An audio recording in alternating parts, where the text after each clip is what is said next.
So just a quickie little kitty sketch on just cheap letter paper with a cheap ballpoint pen.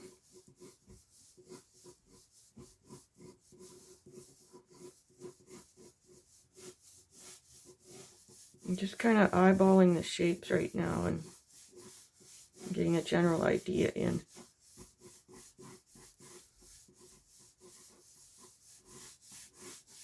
I love sketches like this because they're, they're such good practice and they're fun.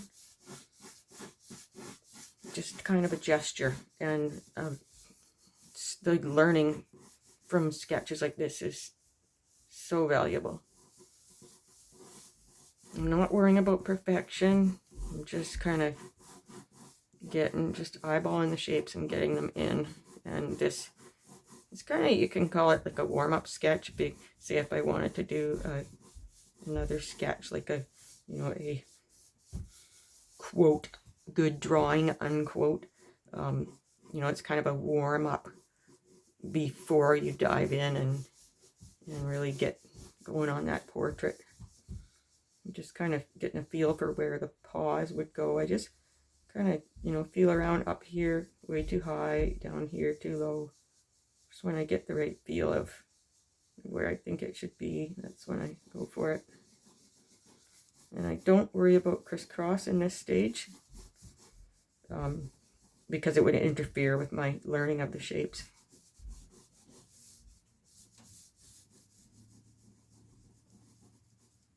Paws are appear much smaller back here.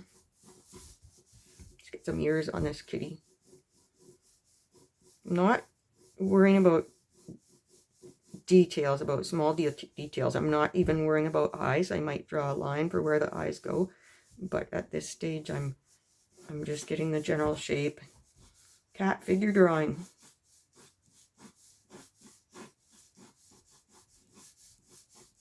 So valuable to the artist and so fun. Yeah, see, I was starting to worry about crossover there, and then I forgot. I'm not worrying about crossover because it interferes with my learning of the shapes. And the tail. I don't think I want to make the tail the exact same shape as that one, but just kind of getting a feel for how I want the tail to be. Kind of want it so it'll draw our eyes back into the picture.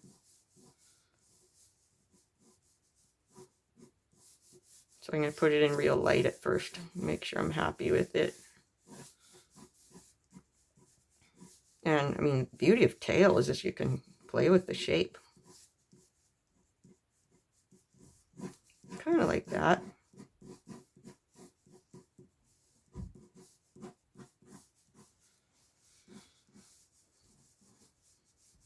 We can see a hint of this other paw back there.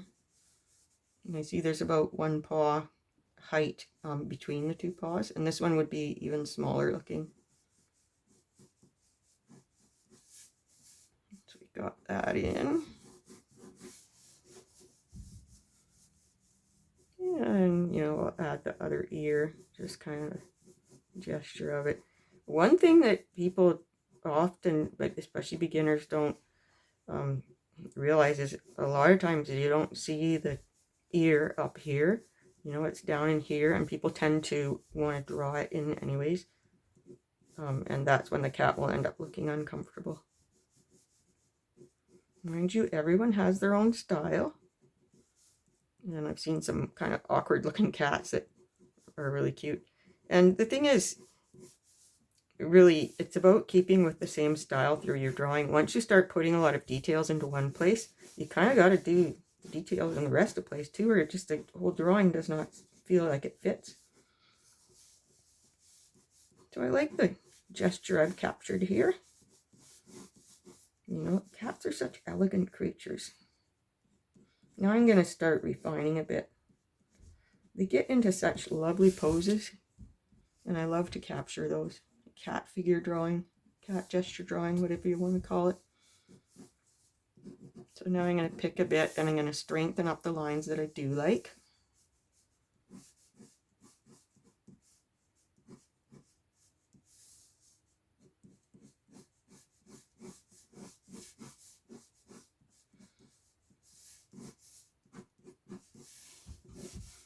In this stage, I tend to work fairly fast because I find if I slow down, that's when I'll get worried about details and stuff. So shaping that nose. This cat's got kind of a long, pointy nose. Snout, I should say.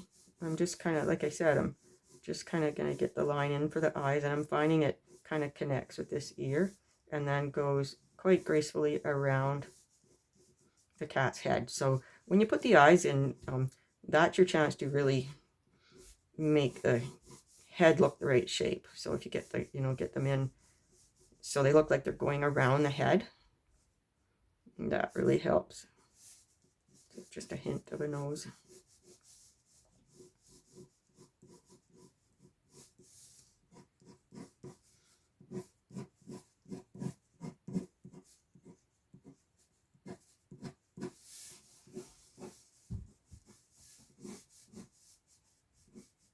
Feeling like these legs look a little thick, but just doing that made a difference.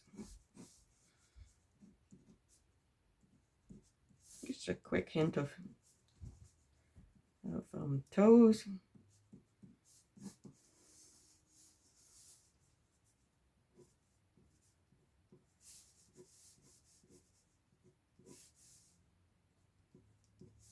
Hint of where the eyes will go. That's all as far as I'm going with eyes.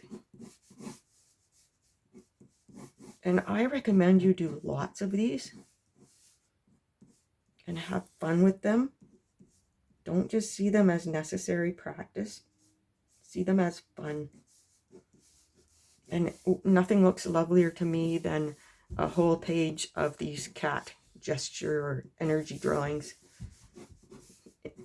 Incomplete. I love the incomplete look.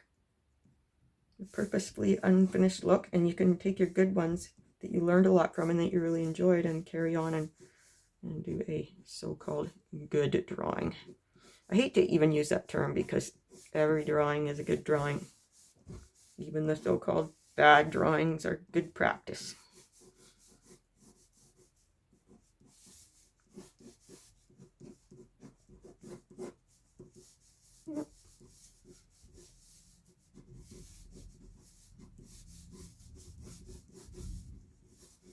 These tabby stripes help shape a bit.